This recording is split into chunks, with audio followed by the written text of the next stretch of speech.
জুলাই গণ অভ্যুত্থানের সম্মুখভাগে যেসব তরুণ কণ্ঠ আপোষহীন অবস্থানে নেতৃত্ব দিয়েছেন তাদের অন্যতম ছিলেন শরীফ ওসমান হাদী। রাজপথ, ক্যাম্পাস কিংবা টক শো সবখানেই স্পষ্ট রাজনৈতিক অবস্থান আর প্রতিবাদী ভাষায় তিনি হয়ে উঠেছিলেন আলোচনার কেন্দ্রবিন্দু। জুলাইয়ের চেতনা ধারণ করে যে নতুন রাজনীতির কথা তিনি বলেছিলেন, সেই পথ চলার গল্পই জানাচ্ছেন সহকর্মী গোলাম মুর্তজা।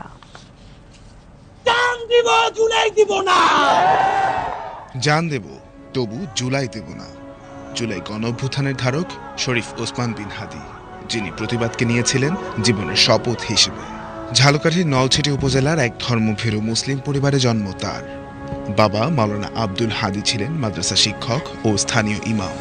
6 ভাই বোনের মধ্যে সর্বকনিষ্ঠ ওসমান হাদী বেড়ে ওঠেন ধর্মীয় শৃঙ্খলা, নৈতিকতা আর সামাজিক দায়িত্ববোধের পরিবেশে।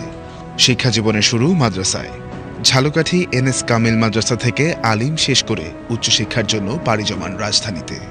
ঢাকা বিশ্ববিদ্যালয়ের রাষ্ট্রবিজ্ঞান বিভাগে ভর্তি হন তিনি। এখানেই গড়ে ওঠে তার রাজনৈতিক দর্শন ও নেতৃত্বের ভিত্তি।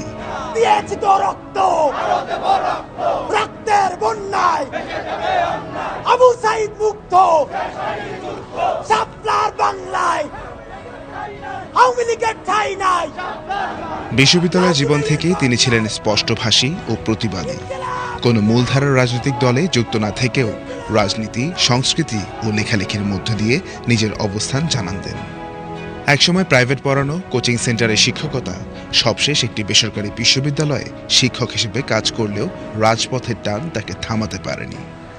2024 সালের জুলাই গণ অভ্যুত্থান ওসমান হাদীর জীবনের মোড় ঘোরানো অধ্যায়। ছাত্র জনতার আন্দোলনে সক্রিয় অংশগ্রহণ, রামপুরা এলাকায় সমন্বয়কের দায়িত্ব পালন, রাজপথে ঝাঁঝালো বক্তব্য, সব মিলিয়ে দ্রুতই তিনি হয়ে ওঠেন আন্দোলনের মুখ। একটা কথা বলি, আপনারা সবাই আমাদের ভাই। জুলাইয়ের সাথে যদি গাদ্দারি করেন, আমার বাপেও আমার বাপ না, ঠিক? আমার মা আমার মা না, আমার সন্তান না, ঠিক? আমরা শহীদ পরিবারের সাথে ওয়াদা করেছি, কমপক্ষে 20 জন মা আমাদের মাথায় হাত রেখেছে। শহীদ আবু সাঈদের মা রেখেছে, শহীদ আব্দুল্লাহ বিন জাহিদের মা আমাদের মাথায় হাত রেখেছে। জুলাইয়ের অভিজ্ঞতা থেকেই জন্ম নেয় রাজনৈতিক সাংস্কৃতিক প্ল্যাটফর্ম ইনকিলাব মঞ্চ। এই মঞ্চের মুখপাত্র হিসেবে ওসমান হাদী ঘোষণা দেন সব ধরনের আধিপত্যবাদ ও স্বৈরতন্ত্রের বিরুদ্ধে অবস্থান নিয়ে ইনসাফ ভিত্তিক রাষ্ট্র গঠনের। আল্লাহ যতদিন বাঁচায় রাখবে, স্বাধীনতা, সার্বভৌমত্ব, ইনসাফ এবং সততার জন্য লড়াই করব। এই লড়াই আমাদের জিহাদ ইনশাআল্লাহ। আওয়ামী লীগ নিষিদ্ধের দাবি, জুলাই শহীদদের স্বীকৃতি, রাষ্ট্র সংস্কার, সব ইস্যুতেই তিনি ছিলেন সরব।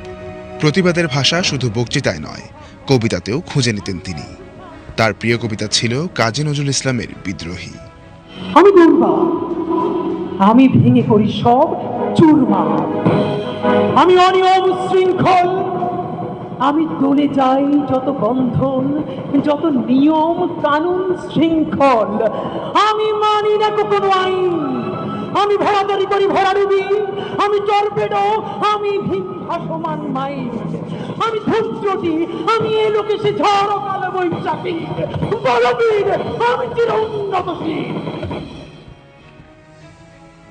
এই আপোষহীন অবস্থানের কারণে বারবার হুমকির মুখেও পড়েন তিনি। নিজেই জানান, দেশীয় বিদেশি নম্বর থেকে হত্যার হুমকি, পরিবারকে নিয়ে শঙ্কার বার্তা। আর যদি আমি মরে যাই, আমি শহীদ হয়ে যাই, আমার ডান পাশের ভাই বোনেরা এই লড়াই যতদিন বেঁচে থাকবে ততদিন চালাই নেবে ইনশাআল্লাহ। ঢাকা 8 আসন থেকে স্বতন্ত্র প্রার্থী হিসেবে ত্রয়োদশ জাতীয় সংসদ নির্বাচনে অংশ নেওয়ার ঘোষণা দেন ওসমান হাদী। ভিন্নধর্মী প্রচারণা, চা সিঙ্গারের আড্ডা, সরাসরি মানুষের সঙ্গে কথা, সবই নজর কাড়ে। কিন্তু ভোটের মাঠে নামার আগেই থেমে যায় তার পথ চলা। 12 ডিসেম্বর বিজয়নগরে গুলিবিদ্ধ হন তিনি। চিকিৎসার জন্য সিঙ্গাপুর নেওয়া হলেও 18 ডিসেম্বর রাতে মৃত্যুবরণ করেন এই তরুণ নেতা। স্বল্প সময়ের রাজনৈতিক জীবনে ওসমান হাদী হয়ে উঠেছেন প্রতিবাদী রাজনীতির প্রতীক। এই যাত্রা কেউ থামাতে পারবে না। গোলাম মুর্তজা, BTV নিউজ।